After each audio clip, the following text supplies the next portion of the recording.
You are what you eat. At least that's how the old saying goes. But is it more than you are what you eat and it actually impacts your brain? Yeah, let's go ahead and talk about that. Instead of focusing on winning arguments, we're teaching the basic fundamentals of sales and marketing and how we can use them to win in the world of politics, teaching you how to meet people where they're at on the issues they care about. Welcome to The Brian Nichols Show. Well, hey there, folks. Welcome to today's episode of The Brian Nichols Show. I am, as always, your humble host, joining you from our lovely Cardio Miracle Studios here in sunny Eastern Indiana. The Brian Nichols Show is the best heart health supplement in the world. So if you're looking to lower your resting heart rate, lower your blood pressure, or improve your pump at the gym, stick around. We'll talk about that later in today's episode. Or if you're watching the show, go ahead and scan that little QR code over my shoulder or simply head to cardiomiracle.com/TBNS. You should have a little link already applied there at checkout. It will say you're shopping with Brian Nichols. So just go ahead and give that a look. But yeah, let's go ahead and dig into today's conversation, because just like Cardio Miracle giving you the heart health supplementation that you absolutely need to live at your best, we're starting to realize, I think, as a society that yes, very much what you put into your body, be it intentionally or otherwise, does in fact impact how your body manifests either good things or bad things. And as of today's announcement, as we're recording here today, it sounds like there might have been an announcement that taking Tylenol when a pregnant woman is pregnant may impact autism. And of course, a bunch of other things that we're putting into our bodies not manifesting too hot. So let's dig into that. Joining us here today on the show is Jeff Adams. Jeff, welcome to the show. How you doing? Oh, gosh, I'm highly blessed and favored to be on your show. I thank you so much for inviting me to come along. Absolutely, Jeff. Really looking forward to today's conversation. I know before we hit the record button, you and I took a little bit there to talk about the legacy of the one and only Charlie Kirk. We're recording here today just after the funeral wrapped up there over at I think it's the Sun Devil Stadium. God, keep me honest here. It's where the Arizona Cardinals play. Maybe it's University of Phoenix Stadium. I forget. But it's out there in Phoenix, Arizona. And there was well over 100,000 people who were there live. You have literally millions and millions and millions of folks who joined the video, different streams that were taking place across the interwebs. So, it is a moment of transformation. Some may even say a turning point in our society here today, Jeff. But do us a favor before we dig into the meat and potato of today's topic of conversation at hand, which is, yes, what we put into our body and how it manifests both in terms of our body, but also in our mental health. But do us a favor, introduce yourself here to the Brian Nichols Show audience and give us a little bit of the backstory in terms of your journey here, in terms of looking at things from a medical perspective, what we're putting into our body and the likes. Well, my name is Jeffrey Adam. I am the founder and creator with my partner, Michelle, of Mychronic Silver. So Mychronic Silver has been used for thousands of years in medicine.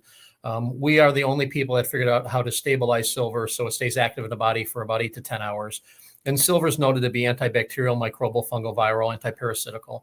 So that started our health journey. I was a general contractor for about 40 years, but about 30 years into it, God put it on to me to look into natural health and silver. And then that started a journey that was just one revelation after the other, and God just pushing me in a way I was fighting not to go. And that was, stop doing construction and start doing something to help humanity. And the deeper I delved into it, the more I understood about how anything that is synthetic is bad for us. And the stuff that's natural has been really pushed aside. And one thing that really came to mind, so in your opening, you mentioned about you are what you eat, which is the big lie. You are what you absorb.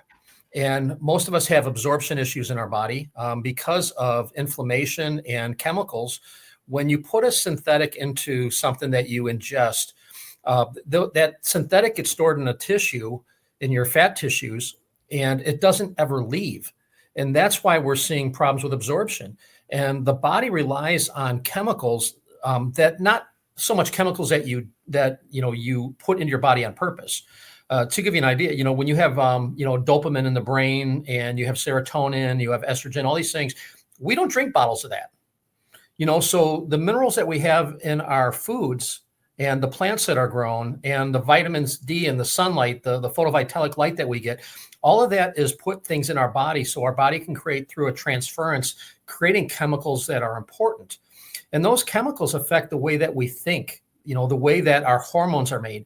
And that's why this whole gender dysphoria thing, this mental illness that we're embracing and saying, well, this is normal. This is normal for you to feel this way. No, it is not normal to feel this way. And we got to stop acting like it is. And that has seen really a big difference in the way that our teenagers are growing right now. They've got all this stuff that's bombarded them. You have, all these chemicals that are being sprayed. You've got the foods that are highly processed. You've got all these toxic chemicals that don't go out of your fat cells, which, you need fat in your body. You need it to live. It stores vital nutrients. Well, now they don't have those nutrients. They just have chemicals. And that affects the way that you think. Well, let's talk about in detail one of those chemicals, and it's coming from one of the most well-known pain relievers, Tylenol, or otherwise known as its generic name, acetaminophen, announced today by the Trump administration, coupled with the HHS and Robert F. Kennedy Jr., is that apparently there is a reported link between the pain reliever Tylenol to autism. Now, with that, of course, all the caveats, right? All the caveats from those experts out there, Jeff, saying, but hold on, we think that the Tylenol is actually the safest drug out there. So lots of conflicting reports. We're going to be recording here today on a Monday, but the episode's airing on a Friday. So I'm sure even as we wrap up the week here, lots of folks are asking questions like, is acetaminophen safe? Is it not safe? Is it going to cause autism if taken in utero when you are pregnant? So kind of give us your expert opinion here based on what we're hearing come down from the Trump administration today. Well, when you look at what acetaminophen is, every drug out there is made from a plant. So they take a plant, they isolate the compound, and then they figure out how to make a synthetic version of that compound so they can put a patent on it. You cannot patent anything that's natural. So when they pull these plants out and they say, well, they want to put them in something, it's like, well, anybody can replicate what I have because I can't patent it. So how do we protect this for profits? We make a synthetic version of it. Acetaminophen is basically white willow bark. And now you can take white willow bark and you can eat 3 full trees and not have any side effects from it. But when you take the acetaminophen in a tablet, you can only have so many tablets, so many days in a row before they would say it could be lethal. And that's the point of these chemicals being in our system, and we're being overloaded with them. And, Tylenol's been around for a long time, and they can say, well, it's relatively a safe drug. They say the same thing about fluoride. When you look at toothpaste with fluoride, they started using fluoride in the 40s and 50s in a military to brainwash soldiers. The fluoride would actually decrease your resistance to being programmed. So it makes me less aggressive, more agreeable. So let's put fluoride in water so kids in school become less violent. And most people don't know what fluoride is. Fluoride is petroleum. Wait, Jeff, you're telling us it's not just to give us stronger teeth? Which it doesn't do. It's like a hard eggshell. Great. It's harder, but boy, it cracks really easy. Fluoride is 10,000 times more toxic than cyanide. And again, it makes you susceptible to suggestion. But do you know that if you spill an ounce of fluoride on the ground, you're required by law to have a hazmat crew come and clean it up because it's a toxic chemical. Get out. Really? But our congressmen and senators, in their wisdom, said, well, wait a minute. If you can sell this product, then it's not waste. And so you can sell it. And if somebody has a use for it, it's not toxic waste anymore. It has a purposeful use. Listen, petroleums are great. My cars love them. I love cars. I love going fast. I like fast cars. I like motorcycles. I'm a speed junkie. I love a lot of things. I don't necessarily need that in my body. And that's the problem, is that they're taking a lot of these things they can control and that are man-made, and they're saying, well, let's make this and let's use this. But not only let's use this, let's not let the original thing that's all natural get out there. And we need to suppress that. We need to say it's bad. When you look at a lot of our vaccinations and a lot of the chemical compositions that are in those, to me, they are tied to autism when you look at the autism rates in the United States. Now, you look at the countries that don't allow our vaccinations or don't allow a lot of these toxic chemicals in there, their autism rates are almost non-existent. That's not a coincidence. And to me, that's kind of proof that we need to start looking at these things. And even if you go back 25, 30 years, they used to tell pregnant women, you don't take Tylenol. You don't take anything because you're developing a baby. So whatever you're putting in your body is stealing the nutritional value that builds that fetus into a human being. And now they're created with deficiencies, which directly affect the levels of serotonin, dopamine, estrogen, testosterone that's being made in their system from development. By the way, the time frame that you just articulated about 30 or so years ago, when it was less common to have women taking Tylenol when they were pregnant, you go back, this has been exactly the correlation since 2000. We have seen autism diagnoses just skyrocket, specifically among 8-year-olds. It reached 2.77%, according to the CDC, between 2000 and the year 2020. So just in a 20-year period, we're seeing a drastic uptick. And if that correlates with, to your point, the kind of removal of the recommendations to pregnant women saying, hey, stop taking all the extra things when you're pregnant, because there are question marks, and because of the way that during gestation, how in utero the unborn child is growing. It does stand to reason that maybe we should be asking some questions. And yet this is where, Jeff, unfortunately, we see the other side of the aisle. We see folks push back saying, oh, no, there was a study back in 2024. There's no causal relationship between exposure of Tylenol and autism. And you fast forward to why the Trump administration is making this argument today. Is there was a study that was done, I believe it was by the Harvard University Chan School of Public Health, who they found that the children who may have been more likely to develop autism and other neurodevelopmental disorders were exposed to Tylenol during pregnancy. So we're seeing the science argue about the science, and yet one side's labeled by default science deniers, and the other side's labeled the truth, the experts, right? Which we all faced during the COVID insanity of which science to trust. So your expert opinion, COVID wasn't real? You said it, not me. I don't want my channel banned again. But Jeff, give us your expert kind of breakdown here. Like, why is it that we're seeing some folks in the science community immediately dismissed as kooks, as conspiracy theorists, despite presenting actual science, in this case from Harvard, right? Versus other folks who, just because they're parroting the narrative, whatever the accepted narrative of the day is, that they just get labeled, the experts, the science that we should trust. Well, the funny thing about science, if I know the outcome of what I'm looking for in a study, I can develop the study to support the outcome that I want. It's all on how you ask the question. Picture this. You wake up one day and the government has frozen your bank account. Your money? Gone. Sounds crazy, I know. Ask people in Argentina or even Canada how real that can be. And that's why you absolutely need to check out the Expat Money Online Summit, October 10th through October 12th. And it's hosted by my good buddy, Mikkel Thorup. It's a free online event packed with experts teaching all about how to protect your wealth, secure a second residency, slash your taxes, and buy property abroad. And this year's spotlight is on Latin America. So Argentina, El Salvador, Panama, Paraguay, places opening doors right now for people smart enough to walk through. And by the way, your free ticket is waiting at expatmoneysummit.com. And if you want VIP access with replays and exclusive panels, use promo code TBNS for 20% off your upgrade. One more time, that's expatmoneysummit.com, promo code TBNS. And now, let's get back to the show. Why does this do this when I introduce this? Or why doesn't this do this when I introduce this? So, we've seen science over and over again say, this is perfect, this is safe, you can keep doing it. And then 20 years later, oh, well, science was wrong, and well, now it's this. Is because it's manipulatable. And the only question a scientist should ever ask is why. Everything else is fluff.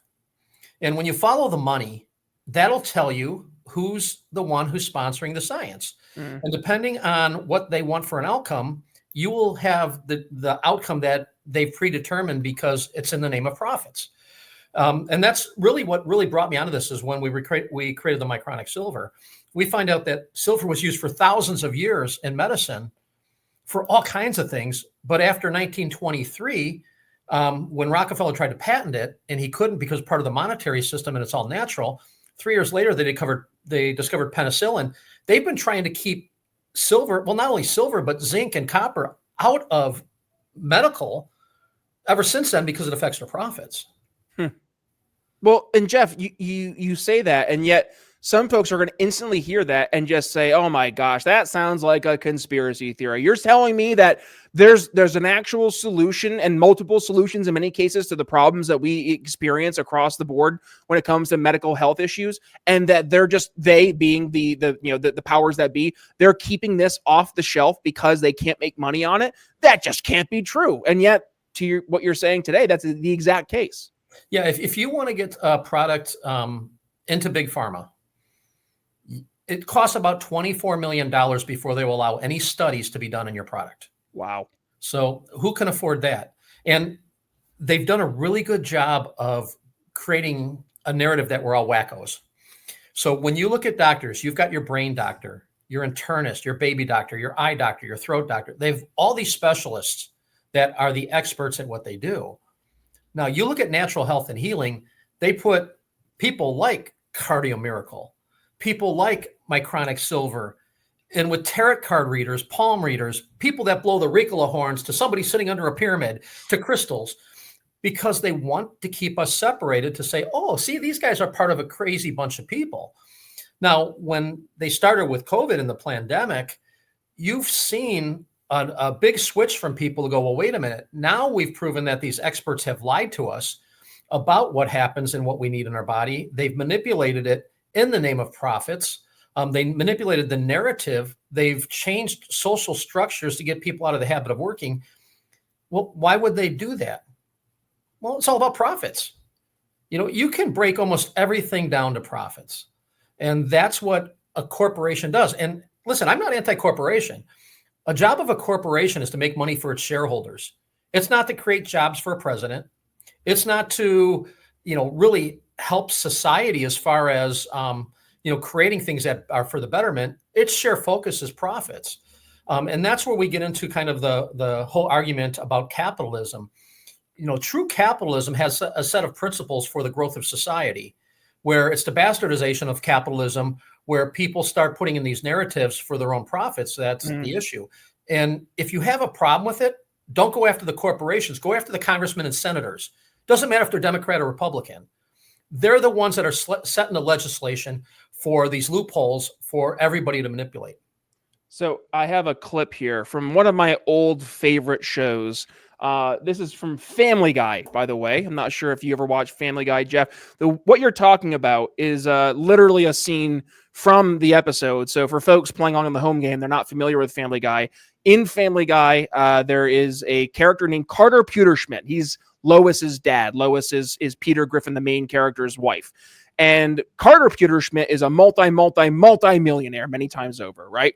And in this episode, they find out that Carter has cancer.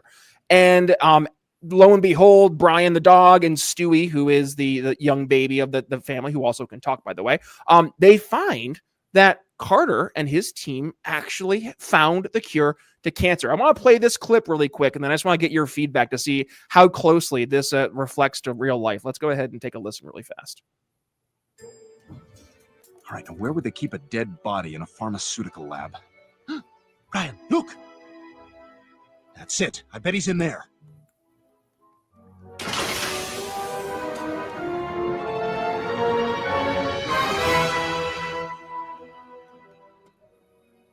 Oh my God! Specimen Z isn't Carter's body. What is it? Specimen Z is a cure for cancer. Carter didn't die. He cured himself. Hold it right there. I could have you arrested for breaking in here. Carter, you've discovered the holy grail of modern medicine. Why the hell would you keep it buried like this? I'll tell you why. Because there's far more money to be made in treating a disease than in curing it. Why cure someone of cancer in a day if we can treat them for a lifetime and bill them every step along the way? What? That's insane! Brian, it's so cold in here. Look how big my nips are. They're almost like a woman's. Oh, look, I'm tugging at them and they're getting even bigger. Carter, what you're doing here is criminal, and I'm going to tell the whole world about it. Is that right? Who's going to believe you? The internet? You'll be just another nutjob left-wing blogger. Security? Everything's fine. No, it isn't. Get in here. So, obviously, hyperbolic, but Jeff, thoughts? Well, it's pretty much spot on. But here's what's changed. They actually don't care if you have a cure for cancer. They only care if the insurance companies will pay for it. Ooh, that's so think spooky. about that. I mean, now because it used to be like, oh, if you create a cure for cancer, they're going to take you out. No, now it's fine just as long as the insurance companies don't pay for it. Really? It's all financial. That's wow. So how much of the problems we're facing today aren't just the fault of big pharma, but also, I guess, the fault of big insurance? It's a lot. I mean, it's the whole thing. I mean, you think about it. I mean, insurance is basically in case stuff happens. Yep. So would you create a business based on an open-ended model of not sure what's going to happen? I always teach my sales teams, control what you can control. So that seems the opposite of that, Jeff. Even Vegas doesn't do that. It's a gamble that they're not willing to take. So it's a risk reward. That's why insurance companies' biggest expense they have is risk assessment. And that's why they're so quick to settle on certain things, which tend to be not the actual things that are the problem. It's the person that's going to scream and yell and make the biggest stink about it is going to be the ones they're going to settle the most. Right. And I guess this kind of feeds into the overarching problem we've seen, where you look at our number one medical or number one expenditure as a country, and it is social services. Namely, you look at Medicare, Medicaid, and the likes. And then you add into that all the other benefits, like the SNAP benefits, where you're putting the money right towards the garbage that you're putting into your body that then is leading to more negative health outcomes. I mean, I don't think I got to put my tinfoil hat on for this one, Jeff, to be able to start drawing some lines between a few dots there. But it seems like it's a pretty good system that the powers that be have developed. Well, think about it. If you have a car, right? You pay for auto insurance. Mm-hmm. Do you pay for uninsured motorist? I think we do, don't we? Yeah. Why do we have to have that if it's everybody's required to have insurance? Good question. When you look at your what is your biggest capital investment you have? Probably my house. Okay. How is your house insurance? Pretty affordable, right? For all things considered, yeah. Yeah, because you don't have somebody coming out to vacuum your carpet, to wash your windows, to mow your lawn, to clean your gutters, when you look at it, but when you look at health insurance, I got a cough, I'm running to a doctor. Yep. They've really taken away, if now I'm 60 years old. So back in the 80s, there was the emergency care clinics you could go to, and they were really reasonable. So if I felt a sore throat, I could go into this clinic. They'd take me in right away. They would sit me down and say, okay, your appointment's going to be $125. And then you're going to have the medicine, which is 40 or 50. So let's say it's $175. Mm-hmm. What can you afford to pay? I said, well, I can pay $25 right now. Okay, give us a check for $25, and then we'll put you on a monthly payment of $25 a month until it's paid off. What happened to all those clinics? What did happen? I'm curious. They hired them as doctors and put them to work in their hospitals. And they had a 98% collection rate, because you could come back in and you could, in the meantime, while you're paying that off, you could come back in if, say you got a big cut on your hand, and they would come in and stitch it up, and they would just put it on your bill. But they realized, so wait a minute, this is disastrous for us, because people didn't need insurance companies. They could come in, the insurance companies couldn't negotiate with them, because it's like, well, no, we're working on payment plans for people. What do hospitals not do? Payment plans. Right. That's for your insurance company. And they've literally gone into these things. And I myself know, because I had 3 really good doctors that I had since I was a kid that all stopped doing that and said, well, I'm now working at this hospital. And so they've undermined the whole medical treatment part into big pharma. And there's a direct correlation to what you just outlined and the growing distrust that people have when it comes to going to the medical experts, right? Because most folks, and I think you look back to COVID, pandemic, whatever you want to call it, right? Again, I don't want to get banned again. I'm just finally getting out of the weeds from YouTube. Maybe we'll put them on the Rumble channel. We won't get in too much trouble. But COVID really opened up everybody's everybody's eyes, I think, to the reality of what we were facing in terms of what were presented as health and what actually was health, right? Where we were told it wasn't healthy to not get the vaccine, to not go outside and get sunshine during the summer months. We were told, though, on the other side, that the only thing that was considered health was to go and stay at home, isolated, with no support structure. And oh, by the way, you might be contagious even though you have no symptoms, which I think is the first time in like modern medicine history that we've ever had a so-called illness or virus that's able to be transmitted when you yourself are showing no symptoms whatsoever. So much so that was the narrative, right? Go get tested, like triple test just to be safe. To protect your neighbor. Yeah. My mask will only work if we're all masked, right? And my vaccine will only work if everybody's vaccinated. So we heard this narrative, and most folks, I would say, when I say most folks, a decent share of folks, they saw everything for what it was, right? Like, oh, this is all just smoke and mirrors. And you saw the push from the top down government officials saying, we need to mandate the COVID vaccines. We need to enforce these lockdowns. We need to enforce social distancing. We need to enforce mask mandates and the silly one-way stickers in the grocery stores, or the 6-foot distance from another human being. Like, all of these things that were promoted were soundly rejected by a large portion of the public. And yet there are other folks who they bought this stuff hook, line, and sinker. So I say all that to set the stage here, going towards the, well, now what, right? And let's go back to the Tylenol conversation.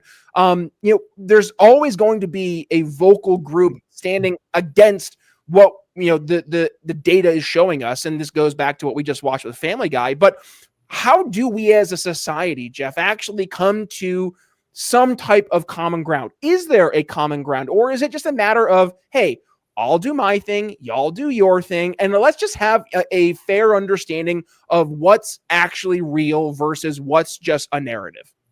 Well, let's get rid of the far left and far right.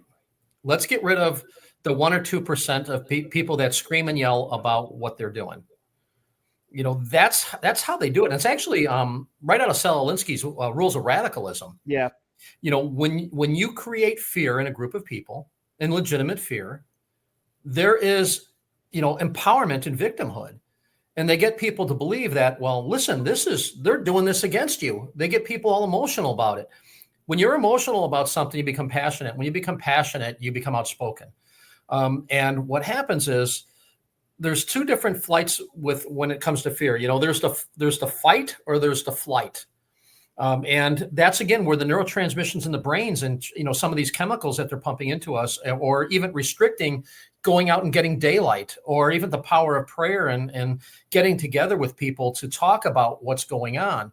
And they want to control this narrative, even calling what happened a pandemic. The one thing I kept hearing is comparing it to the plague. Now, the plague was in 1348 to 1350. 300 million people died. It was 13% of the population. And when I hear people talking about, the bubonic plague, I'm like, this isn't even anywhere near. Can you imagine if 13% of our population had died of a lot of folks would be like, SHIT, I need to take this seriously. This is a big effing deal. Yep. And think about how they implement socialism. You work out, you lift heavy, you're eating clean, but if you're not seeing better pumps, better endurance, or faster recovery, it's probably because you're missing a critical piece. So your body depends on nitric oxide to help push blood, oxygen, and nutrients into your muscles. And when your NO levels drop off, or if you're not maximizing them, it's like training with the brakes on. Less oxygen, weaker pumps, longer recovery. You're doing the work, but your body simply isn't keeping up. And that's where Cardio Miracle comes in. It's an advanced nitric oxide supplement loaded with L-citrulline, L-arginine, organic beetroot, CoQ10, and no junk. Just pure ingredients that synergistically work to increase blood flow, power your workouts, and accelerate your recovery without stimulants or synthetic BS. So if you want to make sure every set counts, just click the link in the show notes, scan that little QR code over my shoulder, or visit cardiomiracle.com/TBNS to feel the difference. And by the way, when you click that link, your discount will automatically be applied. Just look for Shopping with Brian Nichols at the top of your homepage. One more time, that's cardiomiracle.com/TBNS. And now, let's get back to the show. So in other countries, they did it by force. Now, look at all the guns we have in the United States. Do you think they could really implement anything by force? No, that's literally been, I mean, that's the whole thesis of the movie Red Dawn. There you go. So what they have to do is they have to get people to voluntarily give up their rights. And how do you do that? You make them afraid. Yeah. Oh man, you just hit on something, Jeff. Because so we take the sales and marketing approach here in the world of politics, right? And I've taught this a million times. I know my audience is like, here Brian goes. Here it is. There's two things from an emotional standpoint that will make somebody make a buying decision faster than anything else. And that's fear and love. And fear is absolutely the number one thing. My old sales mentor, Tom, he had this saying. He used to be a Mormon, and he would go around, and his whole job was to do like the missionary stuff, right? And he would go, and he said that the number one thing I had to figure out when I was talking to any single person is, do they love the idea of going to heaven, or are they terrified of going to hell, right? And that's how he would, quote unquote, make the sale. You just outlined it. That's exactly it. You have to make them afraid, in this case, of dying. So, well, think of you. So you're a sales guy. So you know what a one-call close is, right? 100%. Yep. Okay. What's the number one driver of the one-call close? Fear of loss. Yep. This deal's only available today, right now, where I'm sitting in front of you. And if you don't Act do it, now. you're not going to get it. Yep. Yep. And that's the number one driving force, is the fear of loss. Yep. And so what companies have done is they said, how can we implement this in something other than sales? Well, big pharma's, I mean, gosh, if you can only get this drug through a prescription, why are there commercials on TV telling us we need this product? We can't write our own prescription or subscription to them, right? So why is that even an issue right now? And I remember there was a product, I can't remember what the name of it was, but it said it was tested and significantly expands the life of somebody going through chemotherapy with cancer. That significant amount of time was 33 days. Now, if you have cancer, you got to have sugar, starches, and alcohols, even on stage 4. I mean, most people get a year. But you can't say that that's a cure, but you could say this drug, and when you look at the manipulation and even the changing of the verbiage that we have right now. Yeah, tell us about that. And again, I'm very spiritual. God gave me all this stuff. So if you're offended by it, I'm sorry, but this is the truth. When they were building the Tower of Babel, they were succeeding. They were all speaking the same language, and it was building and building and building. And what did God do? He confused the language, and it crumbled. Now they've learned a lesson. They say, hey, let's confuse the language. And they've changed terms and meanings and conditions. When you look at mRNA, which throughout history has been messenger ribonucleic acid, which it actually codes the DNA in your cells. They changed it to modified. They are changing the language. And one thing that people underestimated about Christians is there comes to a point where we recognize lies and we'll speak the truth. And they underestimated, when they locked everything down, they underestimated the woman, the wife. So they've been condemning white single males for years. That's the bane of society. Congress said, this is the downfall of everything we've ever had. And you had the wives going, it's my husband. He can fend for himself. When you started going after the children, those women step back and say, wait a minute. You've already cast doubts on my husband. You're not destroying my children. And that's when the eyes opened. That's when the blinders came off and people started going, wait a minute. Now, and again, this is my analogy of what happened. So when they first started with putting people on respirators, the average person that went on a respirator was 68 years old. Those people you weren't going to reprogram, right? I mean, and that's where the majority of the wealth was. Yep. Lock them up, put them away, steal their money.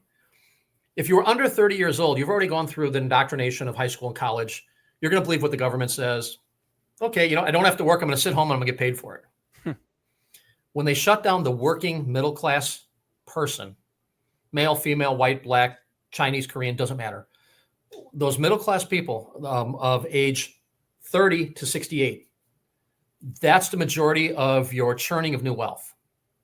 Those are the people that you're not going to reprogram, that are going to stop back and ask questions. And that's also the largest amount of people that have firearms. So how do we reprogram those people? It takes 75 days to reprogram somebody out of a habit. Well, let's lock them up for 2 years. Let's put them out of work. Get out of the habit of working. Get out of the habit of being a productive person of society. It was genius on the way that they implemented it.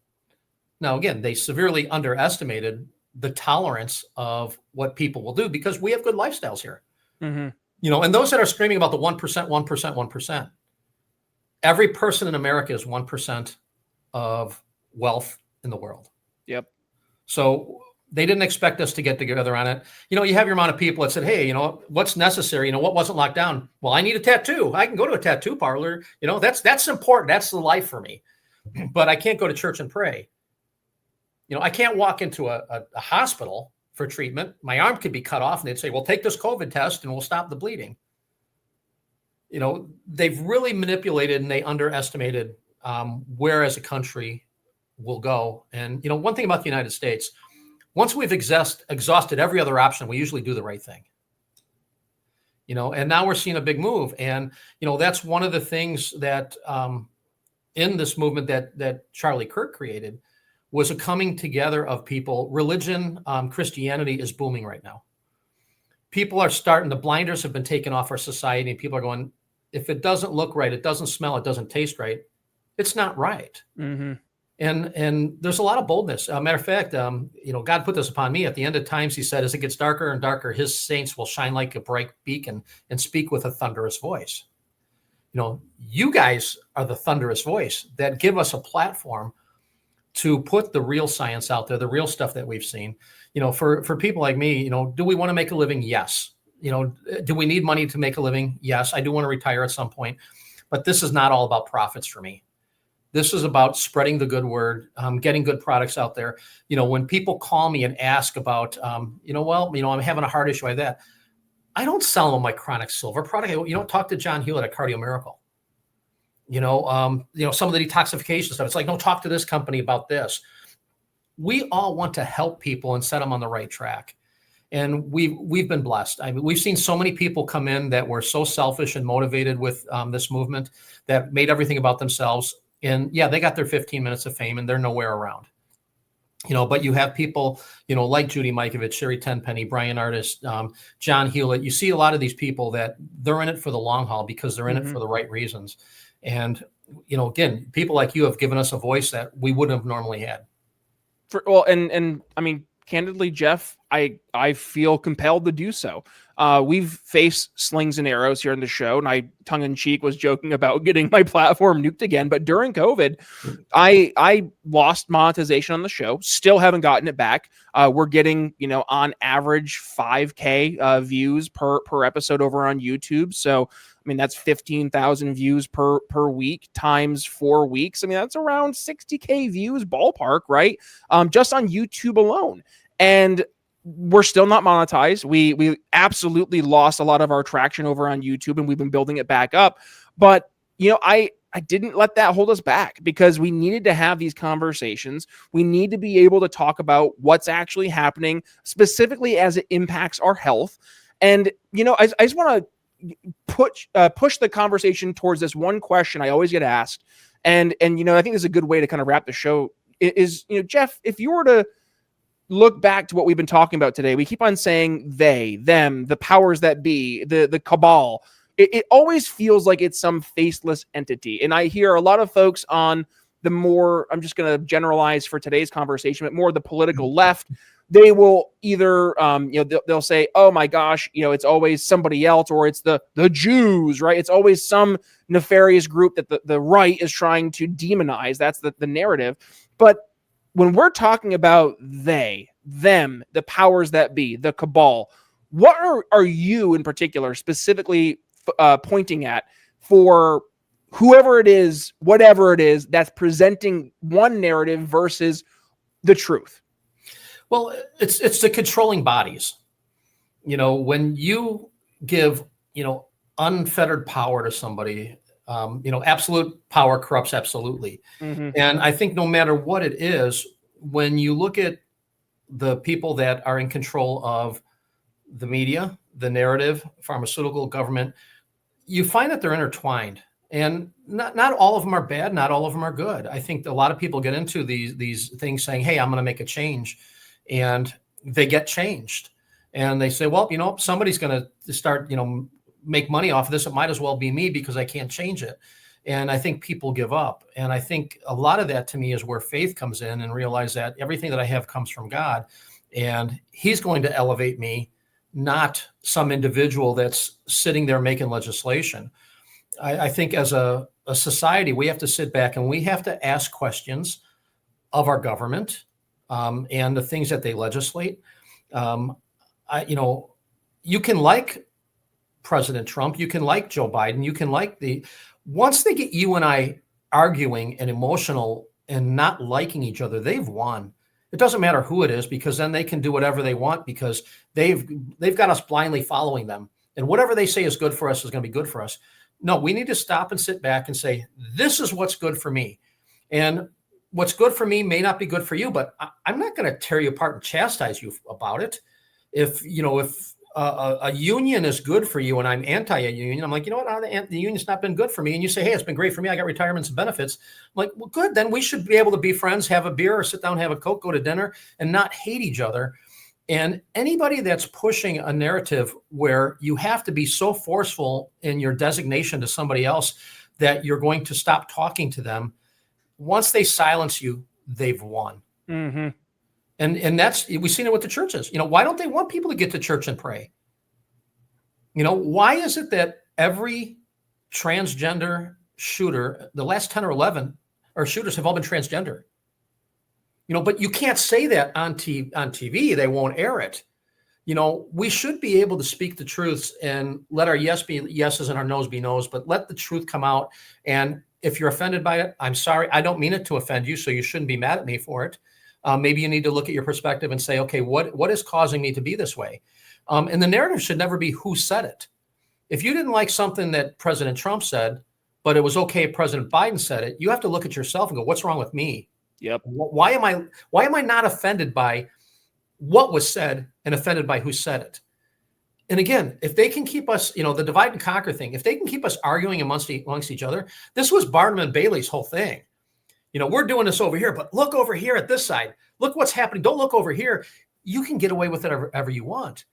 So we need to come together as a people. And I think that most people are good. When you look at the general population, you look at their government and these powers, they only give you choice A and choice Z. They don't give you the 24 in between. Mm-hmm.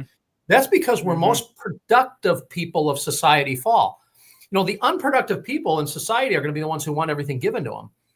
The productive people, my dad never wanted to go on welfare, never wanted to take an unemployment check. He wanted to earn what he had. I grew up that within me. I've been working since I was 14 years old. And at points I worked 110 hours a week for almost 30 years in my construction company. I like to work. I like to be productive. I like people saying, hey, well done job. I thank you. You've made a difference in my life. With the products we have people going on and ordering products and saying, this saved my child's life. This saved my dog's life. I was at my wit's end. Nothing was working and your product worked. That's really just been what's really carried us. And we see more and more that when people have a testimony like that or something is said like that, somebody wants to shut you down and stop you. And it's usually about the profits not going to them. Jeff, unfortunately, we are hard pressed for time. So that means it's time for our final thoughts, and I'll kick things off and I'll turn it over to you to bring us home. I've talked about here in the show many a time the dangers of weaponized empathy. And this is the idea that if you promote a certain policy or perspective that is, I would say, objectively true in many cases, but because it ruffles the feathers of somebody's very delicate sensibilities, that we can't say it because that's just not nice, right? And it's not nice mentality has absolutely poisoned not just our political discourse, just our general discourse as a society, because we are so afraid of offense, right? We are so afraid of saying the wrong thing to make somebody have, a conniption.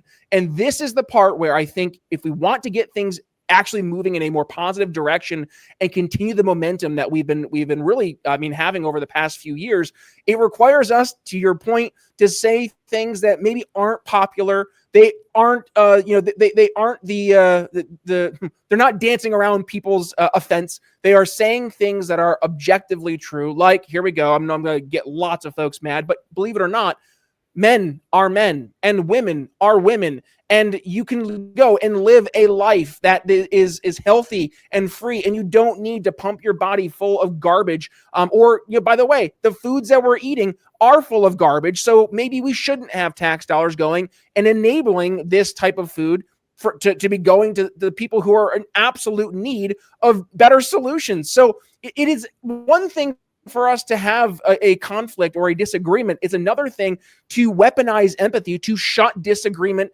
and shut alternative voices down. We need more of that. We need to foster a marketplace where we are able to actually go to battle with ideas, with solutions, and see what actually works. Not to have, hey, here's the government's favorite solution, and oh, by the way, we're going to back this up through the regulatory agencies, through law, but rather the marketplace. Let the market decide. But at least that's my final thoughts for today. Jeff, bring us home. What do you want the audience to take away from today's conversation?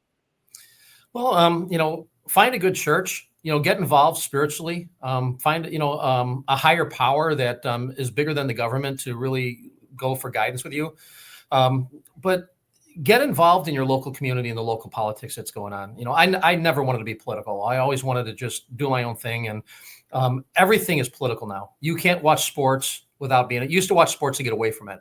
You look at every aspect of it, it used to be that if somebody said something bad about my wife, they had to worry about getting their jaw broke, but I'm not hating the person. It's like, this is your punishment for the stupid comment. Okay, after that, we're fine. Now it's like, no, I've got to just make sure that person's not alive anymore. And we have to get back to real standards. The right for you to swing your fist stops at the tip of my nose. But let's be conscious of other people and what's important to them. Let's not set out to offend them. Let's get together and have conversations, because if we don't have those conversations, we can't find solutions to anything. And I even believe that with big government and big pharmaceuticals. If we can get together and have conversations, say, let's value the person once again. Let's not look at people as a commodity, but let's get together and find out what is really good for each person as an individual and our society as a whole. We will experience growth. Here. Jeff Adams, it's been a pleasure having you on the show. For folks who want to go ahead and learn more about Mycronic Silver and just continue learning more about Jeff Adams, where are the best places they can go ahead and do so?